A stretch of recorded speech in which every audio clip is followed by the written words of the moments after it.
Hi everyone, welcome to my channel. I'm Deborah Exum, and in today's video we're going to take a look at my 2020 journal setup along with layouts for January, February, and March. Maybe you're somebody who hasn't decided if you want to start a journal and you've been watching videos trying to see what other people are doing to decide if it's right for you. Well, today I want to give you 3 reasons why I like journaling and why I will continue to journal, and maybe that'll encourage you to get started. So, number 1, you can track anything in your journal. Are you wondering how much sleep you're getting? Are you getting enough exercise? Are you eating the right foods?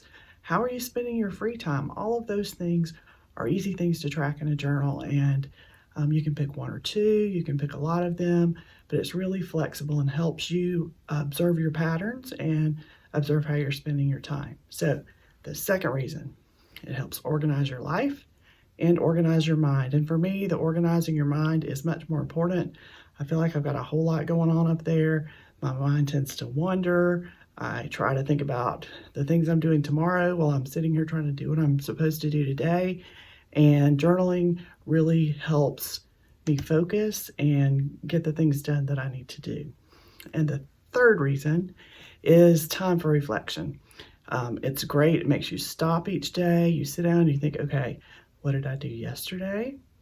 What is it I really need to focus on today? And now, where do I want to take that tomorrow? Journaling is so good for all those things. So now let's go take a look at my journal. All right, here is my 2020 journal. Now, while we're going through this, I hope to offer a few tips that will help you if you're thinking about getting started, and maybe even if you're already journaling, some of this will help you too. My first tip is, when you're jumping into something new like this, there's really no reason to go out and spend a whole lot of money on expensive supplies. So for this year, there's some great journals out there, and I bet you in 2021 that I will be getting myself a nice dot grid journal, but I wanted to make sure that I really enjoy journaling in the process. And so what I have here, it is a nice leather-bound journal. You'll see on the inside, it's lined paper. It's not dot grid. It's not grid paper at all. But I thought this is perfect. This is the perfect way for me to start. This journal I obtained at a conference I attended, and so it's been really helpful. It had a logo on the front of it, and so what I did is I just took an old drawing that I had and cut a piece out of it and stuck it to the cover to cover up the logo, and there you have my journal. All right, let's open up.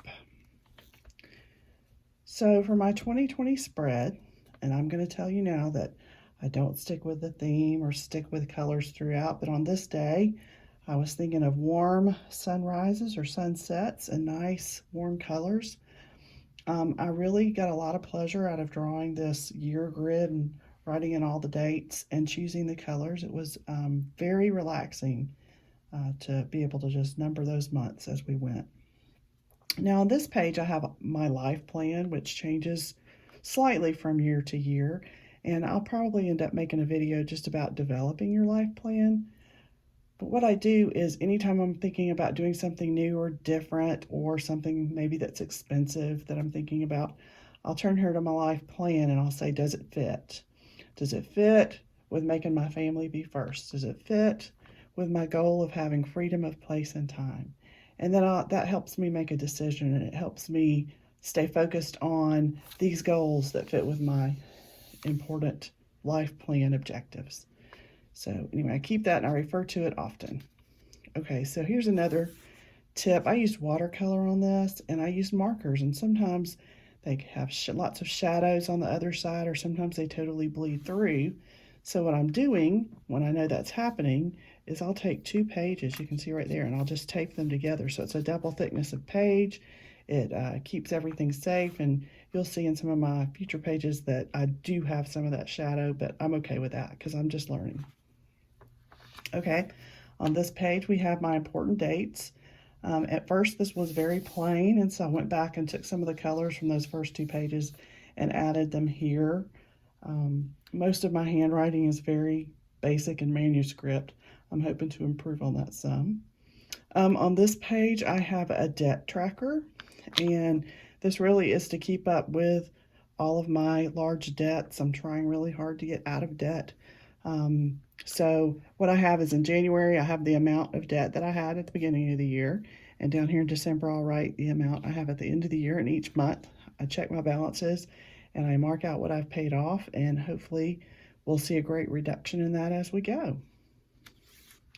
And here you can also see where I have some of that bleed through, because on the next page are the books I'm reading for 2020.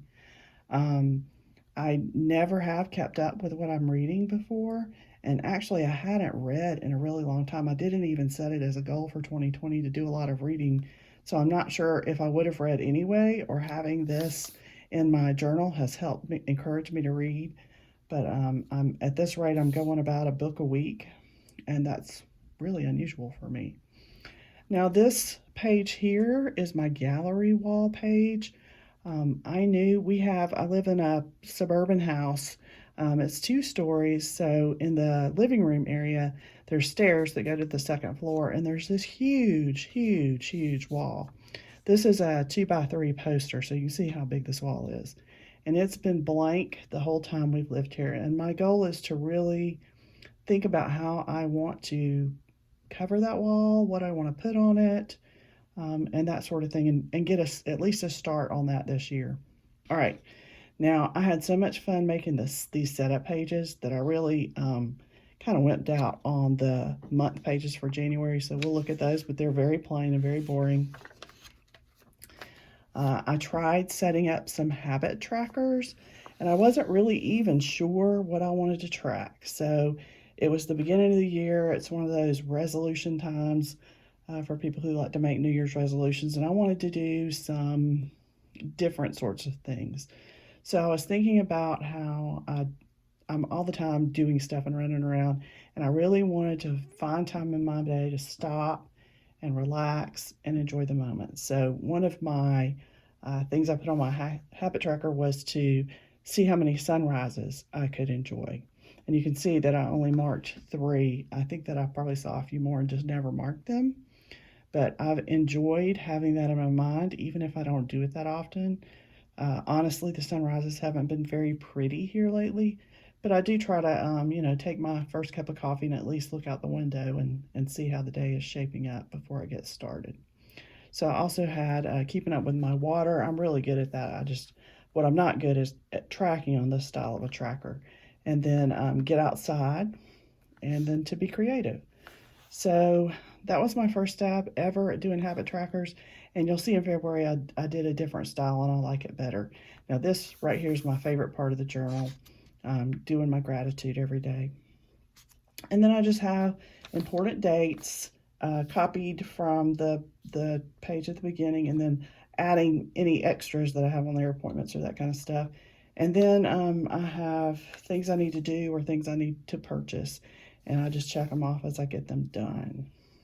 Okay, so after this I skipped a page because I thought I might do some other things.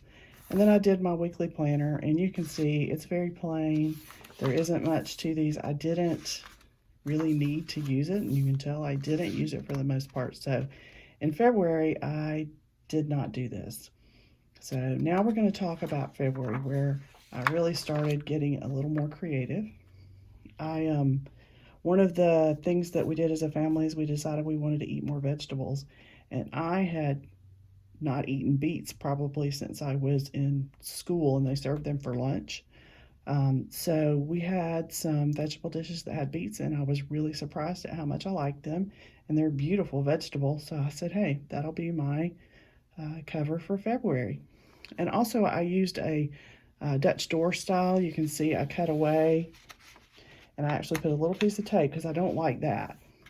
When you turn the page, it flops up. So I have just a little piece of tape in the corner. It holds it down when I'm not using the page. And when I am, I can flip it over, and here's my important dates. And my to do and to purchase, I combine this time because it's shorter. And that's how I set up February. Now, here's where I changed up my trackers. Still a simple page. Had fun lettering the word trackers. So 2 things that I tracked in February were how often I exercised and how often I did art. So and you can see it turned out to be a fair month, 15-15. So every other day, give or take, I was getting some good exercise, and that usually for us means going to the gym, or I was making art of some kind. It could be drawing, it could be painting, it could be some sort of sewing or crafting. I considered all that in my art category. All right, and then again, my most favorite page, the gratitude page. So that is all I did for February, and it really worked out great. That is one of the tips I would say if you're just getting started. Start small. Just pick one or two things you want to do. And then maybe the next month you'll add something else, and you'll add something else. And before you know it, you'll have a journal full of everything that you enjoy and that you are able to keep up with and learn from. So this is all I did for February. So now let's move on to March. As you can tell, I enjoyed the Dutch door a lot. And so I did it again. I wanted to do something with staying calm and being peaceful and that sort of stuff.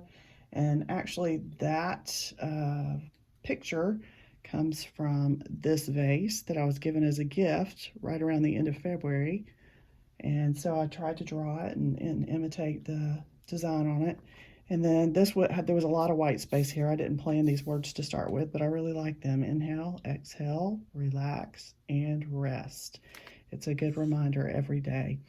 These are supposed to be incense sticks. I tried to draw a few of them burning. Okay, and so again, I have a little piece of tape up there to hold it down. And I did a little more this month with my important dates. I wanted to extend my art from just the cover page to the other setup pages too. So here I have my important dates. I separated back out my to do and to buy. Can't decide how I want to lay that out apparently.